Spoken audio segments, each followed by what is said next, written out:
కాకరకాయ ఉల్లికారం ఎప్పుడైనా ట్రై చేశారా? తప్పకుండా ట్రై చేయాల్సిన రెసిపీ ఇది. చేదు ఉండదు, టేస్ట్ మాత్రం చాలా బాగుంటుంది. దీనికోసం కాకరకాయలు తీసుకొని దాని చివరలని కట్ చేసుకోండి. ఇప్పుడు దీన్ని 1 ఇంచు మందంలో కాకరకాయలని కట్ చేసుకోండి. ఇప్పుడు దాని మిడిల్ పార్ట్ని ఈ విధంగా వీడియోలో చూపిస్తున్నట్టుగా తీసేసుకోండి. అన్నీ ఇదే విధంగా చేసి పెట్టుకోండి. ఇప్పుడు 1 టేబుల్ స్పూన్ ఆయిల్, జీలకర్ర, ఉల్లిగడ్డ ముక్కలు వేసుకొని కొద్దిగా ఫ్రై అయిన తర్వాత పసుపు, చింతపండు, వెల్లుల్లి కూడా వేసుకొని ఫ్రై చేసుకొని ఒక ప్లేట్లోకి తీసుకోండి.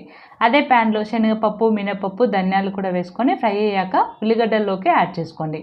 అదే కడాయిలోకి 2 టేబుల్ స్పూన్ ఆయిల్ వేసుకొని కాకరకాయ ముక్కలు వేసుకొని ఈ విధంగా సాఫ్ట్గా ఫ్రై చేసుకొని పక్కకు పెట్టుకోండి. ఇప్పుడు ఫ్రై చేసుకున్న వాటిని మిక్సీ జార్లోకి వేసుకొని దాంట్లోకి కారము, ఉప్పు వేసుకొని మెత్తగా మిక్సీ పట్టుకొని పెట్టుకోండి. ఇప్పుడు కాకరకాయ ముక్కల్లోకి ఆ ఉల్లికారంని ఈ విధంగా స్టఫింగ్ పెట్టుకోండి. ఇప్పుడు అదే కడాయిలోకి 2 టేబుల్ స్పూన్ ఆయిల్ వేసుకొని కాకరకాయ ముక్కలు, మిగిలిన ఉల్లి పేస్ట్ని కూడా వేసుకొని 5 నిమిషాలు లో ఫ్లేమ్లో ఫ్రై చేసుకుంటే కాకరకాయ ఉల్లికారం రెడీ.